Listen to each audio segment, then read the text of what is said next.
నామానికి మహిమ కలుగునుగాక. నేటి దినపు వాగ్దానంతో మీ ముందుకు రావడానికి ప్రభు సహాయం చేస్తున్నారు పిల్లరా. మార్క్స్ వార్త 9వ అధ్యాయం 23వ వాక్యం. నమ్ముట నీ వలనైతే నమ్మువానికి సమస్తము సాధ్యమే.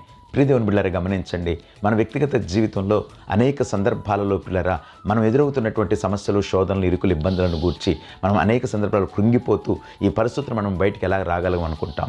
కానీ ఒక మాట మీరు గమనించండి పిల్లరా, మానవునిగా మన జీవితంలో అసాధ్యమైన కార్యాలన్నిటిని కూడా సాధ్యపరచగలిగిన దేవుని మనం ఆరాధిస్తున్నామనే సంగతి మీరు ఎన్నడూ మర్చిపోవద్దు. నేటి దినాన నీ జీవితంలో ఎదురవుతున్నటువంటి కష్టకాలం అంతా, శ్రమకాలం అంతా, లేక నువ్వు అధైర్యపడేటువంటి పరిస్థితులన్నీ కూడా నిన్ను వేదనకు గురి చేస్తున్నాయేమో, కృంగదీస్తూ ఉన్నాయేమో, కానీ సమస్తమును సాధ్యపరచగలిగిన దేవుడు మనకు తోడుగా ఉన్నాడు.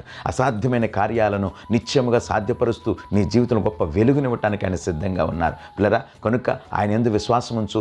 నమ్మక విషయంలో ఏమాత్రము కూడా నువ్వు తొట్టిల్లిపోవద్దు. నమ్ము, దేవుడు నీ జీవితంలో అద్భుతాలు చేయడానికి సిద్ధంగా ఉన్నాడు. దేవుడు మనల్ని దీవించునుగా.